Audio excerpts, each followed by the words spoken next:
अस्सलाम वालेकुम my dear friend, उम्मीद खैरियत से होंगे। This water my city Johi, this पुल आई एम बिग पुल। मैं इस पुल के नीचे हूँ। सो इस पानी को देखें आप, मेरे पीछे कितना पानी खड़ा हुआ और मैं पुल के नीचे हूँ। और इस पुल पे कोई भरोसा नहीं है क्योंकि ये बनी हुई से मैं सिर्फ वीडियो बना के आप तक पहुँचाता हूँ, फिर मैं जल्दी जल्दी यहाँ से निकलूँगा।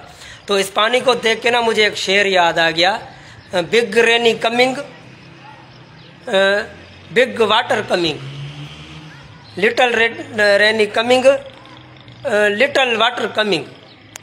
बिलाल साहब ने कहा कि जब ज़्यादा पानी आता है, ज़्यादा बारिश आता है तो ज़्यादा पानी आता है, जब ज़्यादा थोड़ा पानी बारिश आता है तो थोड़ा पानी आता है।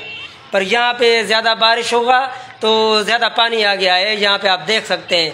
सो मैं बिलाल साहब को ये पैगाम भेजना चाहता हूँ, बिलाल साहब, कि जब ज़्यादा पानी आता है तो ज़्यादा गरीब लोग इधर मरता है, डूबता है।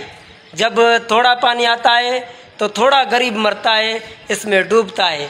So friend, this video, this water, big water and I am go to running टुबकी। मैं इसमें टुबकी लगा के थोड़ा नहाऊंगा और एंजॉय करूंगा। Happy rainy day and board day and सैलाब डे, हैप्पी सैलाब डे।